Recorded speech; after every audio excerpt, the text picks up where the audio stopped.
author of Living Without Fear and the co-publisher of the Amazon best-selling Inspired Journeys. Get in touch with me if you want to start living without fear or writing a book. And please share this podcast with a friend who you know needs to hear this episode. Subscribe to my newsletter and YouTube channel, write a short review and rate it on your favorite podcast platform with a lot of stars if you enjoyed it. Thank you so much for your support. This truly means a lot to me. And today I'm so excited to have Mariana Stangl with me. Born in Romania, she has traveled and lived in several countries, including Italy, the UK, and now Switzerland for over 10 years. Since she was a young woman, she has always felt an inner calling to become a teacher. Life, however, took its course and she tried on different hats. But she never truly found her place in any job. Her passion for teaching never diminished. In her late 30s, after experiencing an awakening process, she felt reconnected to her calling and became a life coach. Her mission is to bring awareness and healing to the world and help as many people as possible to reconnect with their inner power, follow their dreams, and become unstoppable. Welcome, dear Mariana.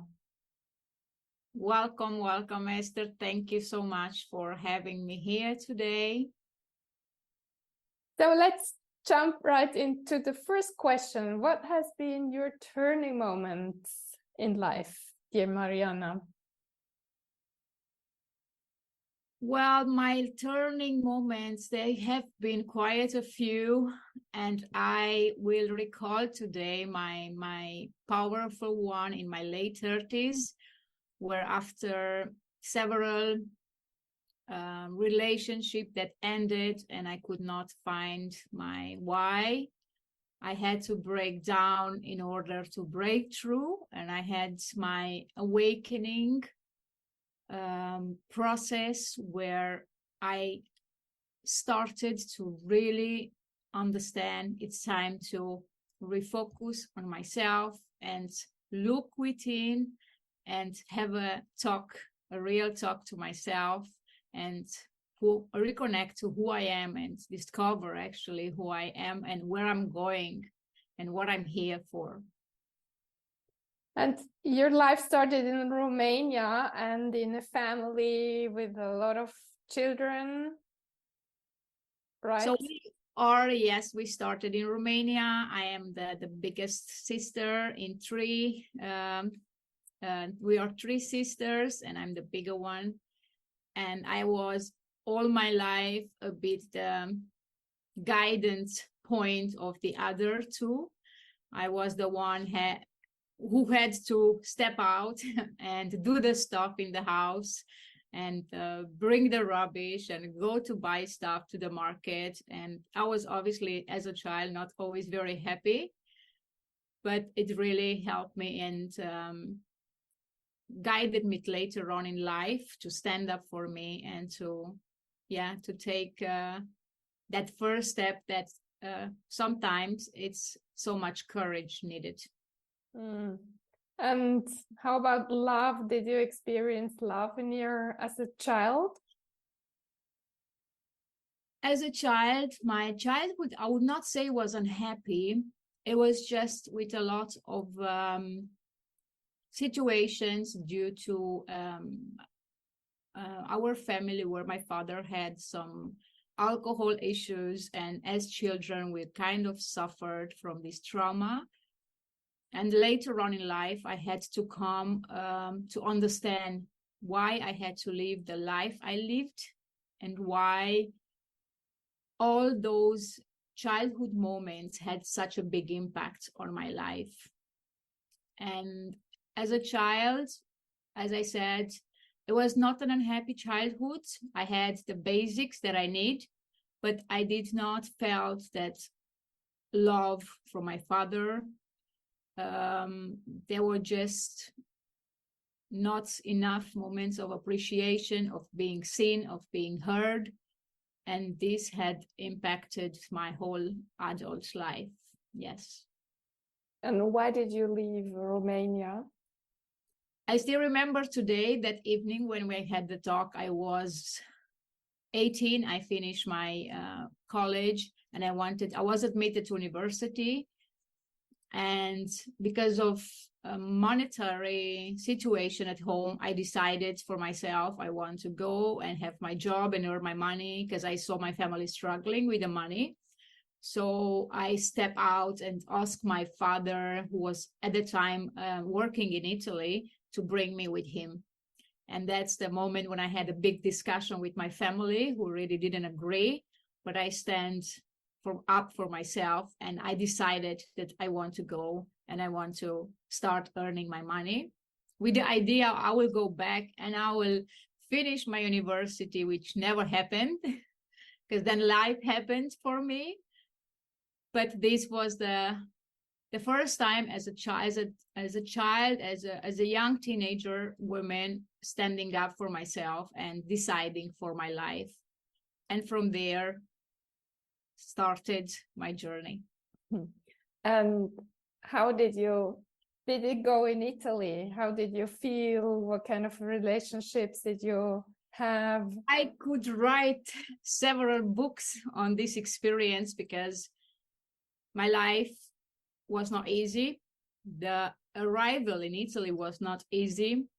Why? I recall the evening when we arrived, and we supposed to sleep at the friend house, but in the end we are not invited. So my father just thought he's gonna get to stay there, but he actually didn't ask them if we could stay there. So we ended up spending our first night on a terrace, sitting on a chair, sleeping on a chair, in an October evening. So it had a very tough beginning in Italy, and I did not speak the language either. And from second day, we kind of he get organized, and we started to have like a minimal room.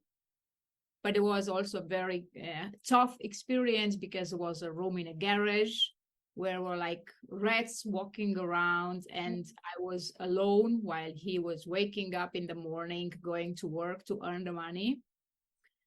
So the Italian experience didn't really start how I was dreaming of, and it really built on top of that trauma a bit more, but in the same time also made me stronger to stand up for myself, to start to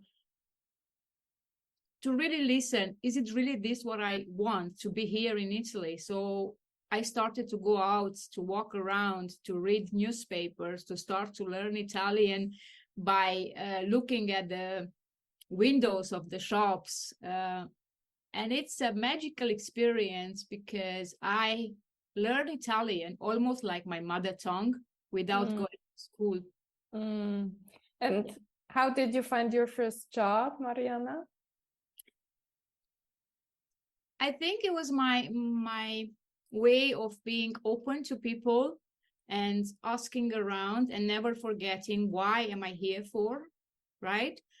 And I started to get in contact with people and asking around if they know something where I could start. So I remember I started in a restaurant to work, where I earned my first, I don't know if it was like 3 or 4 euro per hour, which I was very happy. And it really put the ground of a basic courage, attitude, and a basic stepping out in an unknown world, right? As a woman, as a teenager woman, of course I had the support from my father. He was there earning the money, but in the same time, I knew he's supporting the family. So I was now standing up for myself, and slowly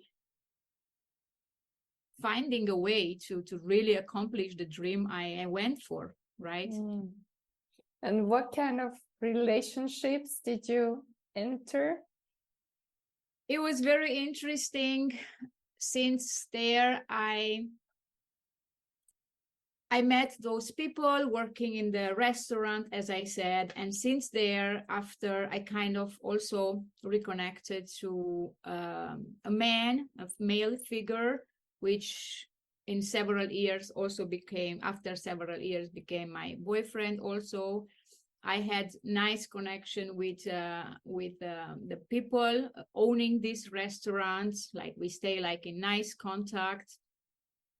I had external, I would say, good and helpful relationship. The only relationship that I could not build was the one with my father. And that was also one of the turning points in that time and in Italy, where I had to decide for myself to move. I was living with him and to move out. And this was another way of me telling myself, this is your time to stand up for yourself and really listen to what you said you want, right? So I would say my whole life, it's been a moment after a moment after a moment of standing up and deciding, is this really what you want? Because you said you want this. And going against my father will, going against my family will, always listen to what my inside was saying. Either in that moment was wrong or right, but I just listened to that and I went for that. And how was your relationship? I know you've been married. Yes, I later on, after several years in Italy, I left and I went in England, in London. I lived in London 2 years, where I had an amazing experience and I bettered my English. And after I ended up in Switzerland, and here I met somebody and then I got married. And it was, I will say it was a lot of pressure in this situation, because I was kind of forced to get married in the way to show up to this person that I really care, and I'm not interested in his wealth, I'm not interested in his money, and so on. He was a small entrepreneur, and somehow in my trauma, in my not feeling enough, I thought this is the right decision. Okay, I need to marry this person, because like this, I'm going to show him I really care, and I'm not here to play around, and I'm not here to take his money or wherever. So this was another turning point in my life, where I took a decision who actually guided my life in a way that actually brought me also to my awakening moment, and today I'm very grateful for. I know a little bit your story. I know you had many hardships to experience. Do you want to share a little bit more? A few years ago, when I had my awakening, I will say, I realized that I don't know who I am and I don't know where I'm going. So I really had to break down and to break through and to understand that I was not connected with myself, and I need to step out and to be honest with myself and to understand, okay, why have I done what I've done? Why my life was going this direction, and how can I make it better? What was the breakdown? Can you give more details? My marriage was the biggest, I think, the pain, the trauma, because it went out very bad, where I almost risked my life. Why? And because of violence, domestic violence, and physical and psychical violence, where I lost over 10 kilo and I had suicidal thoughts.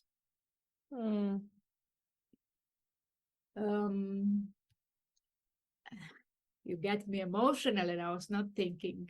Thank you so much for sharing your story, because I know that it's a story of many women. It was a story that we tell ourselves, and the moment you tell yourself a story, that's your story. And the moment you allow yourself to break down, to understand that that's not who you are, is the moment you can find the power to rebuild yourself. This was also my turning point, because I had the power to basically stand up from the floor, because I was on the floor without almost no air. And I had the power to stand up and for myself. And don't ask me where this power came from. It's a power that we have within us. And in those moments, this power, if you listen, will reconnect to you. Why do you think you needed to experience abuse in your relationship, or what? It sounds a little bit silly. Why did you need? But I want to tell a small story here about my name, which actually came Mariana, which came from my grandpa. And he told my parents that I'm going to be born, that he had this dream, and I'm going to be born and my name is going to be Mariana, that I'm going to be a daughter and my name is going to be Mariana. And Mariana, it's a Latin name that comes from Spanish, Portuguese area. So maybe I was living in that area before in another lifetime. And it means bitter grace.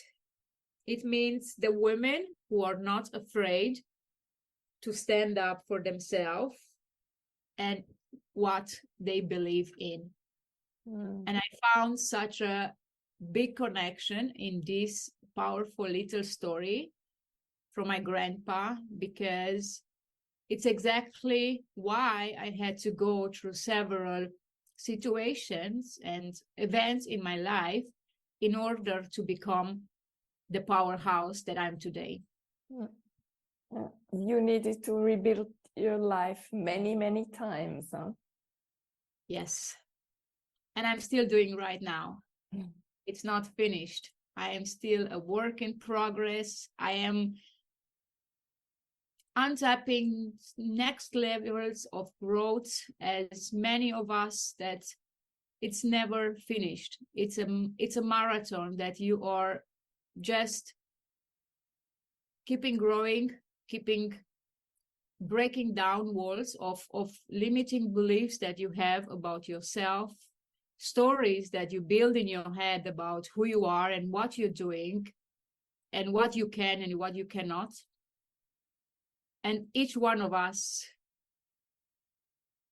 has a different chance to be somebody else.